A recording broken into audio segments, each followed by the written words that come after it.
Hello everyone, मैं हूं आसिम और मैं आप सबका एपिक रूट्स विद आसिम में वेलकम करता हूं। मेरे साथ खान साहब मौजूद हैं और बड़ौदा के जो पहलवान हैं उसकी अगली किस्त में जो है हम उसके बारे में बात करेंगे।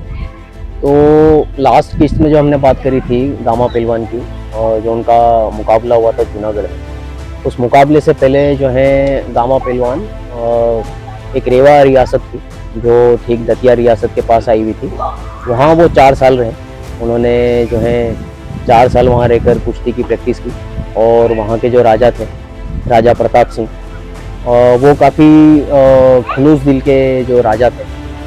उन्होंने जो है गामा के साथ कभी भी इस तरह से रिश्ता नहीं रखा कि जैसे एक राजा का एक पहलवान के साथ होता है। वो जो राजा थे अपने खलूस दिल के वजह से गामा के साथ ऐसे रहते थे जैसे उनके दोस्त थे और इस वजह से जो है वो वहाँ पे रह पाए। 4 साल उन्होंने अपनी प्रैक्टिस की और एक बहुत अच्छे पहलवान बने।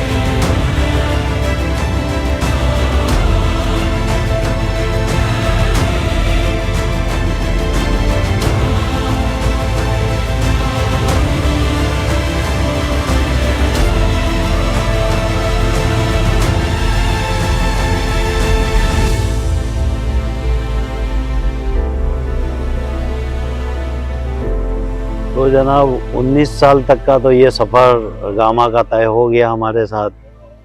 अब 20 साल की जब आपकी उम्र हुई तब आप दतिया स्टेट ही में थे और वहीं से आपने अचानक एक फैसला लिया और उस फैसले के तहत आपने सारे हिंदुस्तान के जितने भी बड़े बड़े पहलवान हैं सब पहलवानों को खुलेआम चैलेंज कर दिया। क्या बात। अरे अब ये चैलेंज करना ही था और जैसे लोगों को पता चला तो सारे हिंदुस्तान के अजीम पहलवानों में बड़े गम और गुस्से की लहर दौड़ गई। नतीजा ये हुआ कि रियासत भोपाल, ग्वालियर, झांसी, बड़ौदा और पंजाब के बड़े बड़े पहलवान आपसे मुकाबला करने के लिए उठ खड़े हुए। अब इससे ज़्यादा आगे की जो इन्फॉर्मेशन है गामा पहलवान की वो खान साहब देंगे। और बाद में ये हुआ कि आपके इस अजीम ऐलान और कारनामा जो किया आपने उसके असरात के मुताबिक आपका सबसे पहला कुश्ती का मुकाबला जो है वो दतिया स्टेट में ही हुआ और दतिया स्टेट के जो शाही पहलवान थे गुलाम महिउद्दीन ने आपका चैलेंज कबूल किया और उसके तहत दतिया में ही ये पहला मुकाबला कुश्ती का मुनाकिद किया गया। अब उस कुश्ती में ग्वालियर और झांसी के भी लोग खासी तादाद में देखने को आए, मगर ज्यादातर लोगों की नजर जो है वो गामा के ऊपर ही थी कि इतनी कम उम्र में ये किस तरह इस चैलेंज को कबूल करते हैं और अपने से बड़े पहलवान को टक्कर देने वाले हैं। इसलिए ज्यादातर लोगों की नजर गामा के ऊपर ही थी।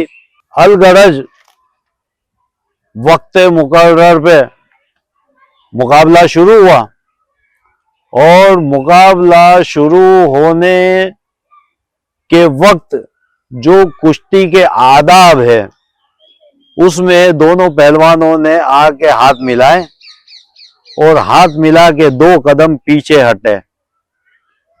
अब 2 कदम पीछे हटने के बाद चंद ही सेकंड गुजरे थे कि गामा ने एक ऐसा पैतरा काटा और एक पट का दांव आजमाया। अब ये पट का दांव क्या होता है कि जो रान होती है ना वो रान के अंदर रान डाल के ने उस सामने वाले पहलवान को चित कर देना होता है।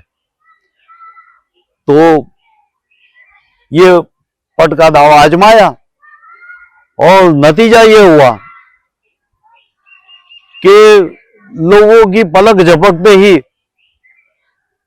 उस नामी गिरामी पहलवान गुलाम मोहिउद्दीन को आपने खाक पे चित कर दिया। ये दांव 100% कारगर साबित हुआ और एक पुरजोर धमाके के साथ गुलाम मोहिउद्दीन अखाड़े में चित हो गए और अखाड़ा जो दंगल जो था वो तालियों की गूंज से गूंज उठा और रेफरी ने गामा का एक हाथ फिजा में बुलंद करते हुए आपको कामयाब घोषित कर दिया। इस मुकाबले में गामा ने अपने हरीफ को 1 मिनट का भी वक्त न दिया और पहले ही दांव में अपने हरीफ को चित कर दिया और इस अजीमुशान फतेह की अवैज में महाराजा दतिया ने आपको 22 शेर 22 शेर वजनी चांदी का गदा। अब ये जो शेर है ना वो उसको आवाम समझ ले कि 1 किलो के 2 शेर होते हैं, 2 शेर 5 शेर भी होते हैं। तो उस जमाने में ये चलन था। तो अगर आज के दौर में हम देखने जाओ तो 11 किलो का वो गदा हुआ चांदी का और 20,000 रुपये नकद इनाम आपको दिया गया। अब जब ये मामला हुआ तो आपके मामू ईदा पहलवान झांसी गए हुए थे, तो आप वो सारी रकम और इनाम इकराम लेके अपने मामू ईदा पहलवान के पास गए और ये इनाम इकराम आपने उनके कदमों में रख दिया, जो कि आपके उस्ताद भी थे, मामू भी थे, तो ये उनका पहला हक है। आज भी ऐसा होता है ना कि बच्चा पहली कमाई लेके आता है तो अपने माँ के या बाप के कदमों में रखता है, तो उस जमाने में ये भी दस्तूर हो था। गामा पहलवान का दूसरा मुकाबला जो है वो बड़ौदा में हुआ और दद्दू सिंह पहलवान उस जमाने में बड़ौदा के नामवर पहलवान थे, उनके साथ मुकाबला हुआ। उस मुकाबले में भी गामा ने जीत हासिल की और उसी दौरान गामा की पहली शादी, काबिल गौर है, आप गौर से सुनिए, गामा की पहली शादी बड़ौदा में हुई और मेरे ख्याल से गामा 4 साल बड़ौदा में रहे। हालांकि उस किताब में जिसके हवाले देना चाहते थे उस किताब में सिर्फ 4 महीने लिखा गया है, वो सरासर गलत है, क्योंकि यहाँ जो पीछे पत्थर है वो 1902 की तारीख का है और दिसंबर महीना है। और आगे की इस पत्थर की जो दास्तान है वो आसिम अली आपको बताएंगे। आइए।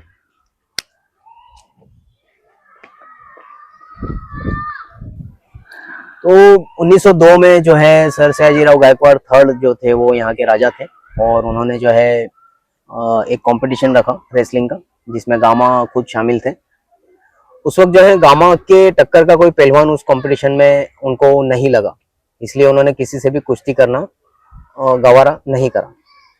उस वक्त ये जो पत्थर है ये नजरबाग पैलेस के गेट पे पड़ा था और लोगों की अड़चन की तरह था ये, और ये इतना भारी था कि जिसको कोई उसकी जगह से हटा भी नहीं सकता था। आखिरकार गामा की नजर में पत्थर आया और जो कि सबकी अड़चन बन रहा था, इस वजह से जो है गामा ने इसको उठाया और अपनी चेस्ट तक उसको उठा लिया और 10 कदम चले और उसको रास्ते से अलग करके रख दिया। तो ये वाकया देखकर जो है स्टेडियम में बैठी हुई सारी पब्लिक जो है चौंक गई और इसका जो है चर्चा पूरी दुनिया में हुआ। उस वक्त भी हुआ, आज भी हो रहा है। लोग मानने से इनकार करते हैं कि 1200 किलो का जो पत्थर है वो कोई एक आम आदमी 5 फुट 7 इंच का पहलवान जो है उठा सकता है, क्योंकि अभी तक का जो रिकॉर्ड है वो 800 किलो का है और 800 किलो में भी उठाने वाले ने डेडलिफ्ट में जो है एक बार उठाया हुआ है लेकिन ये जो पत्थर है गामा ने जमीन से उठाया था, जमीन पे रखा हुआ था, जमीन से उठा के अपनी चेस्ट पे लिया उसको, 10 कदम चले और नजरबाग का जो मेन गेट था, उसका जो मेन रास्ता था जहाँ पे सब कोई अड़चन की तरह लग रहा था, वहां से हटा के साइड पे कर दिया। मैं आपको ये बताता चलूं कि ये सुन्नत रसूल है कि रास्ते पे पड़ा हुआ पत्थर हटाना। जी इसको प्रॉफिट मोहम्मद सरकार दो आलम सल्लल्लाहु अलैहि वसल्लम ने जो है ताकीद करके बताया कि भाई रास्ते की अड़चनों को हटाया करो, जी और पत्थर जो रास्ते पे पड़े होते हैं उनको हटा दिया करो, ताकि आने जाने वाले को तकलीफ ना पहुंचे। बेशक। इसी के चलते गामा पहलवान ने ये 1200 किलो का पत्थर उठा के साइड पे कर दिया। तो इस तरह के किस्से हैं गामा पहलवान के, और हमें ये जो किताबें मिली हैं उसके हवाले से हम आप तक लाने की कोशिश कर रहे हैं। मुझे उम्मीद है कि आपको हमारा वीडियो काफी पसंद आया होगा। खान साहब इसके ऊपर काफी मेहनत कर रहे हैं, जी जी और सारी किताबें जो उर्दू की मिल रही हैं उसे तर्जुमा करके आपके सामने पेश कर रहे हैं।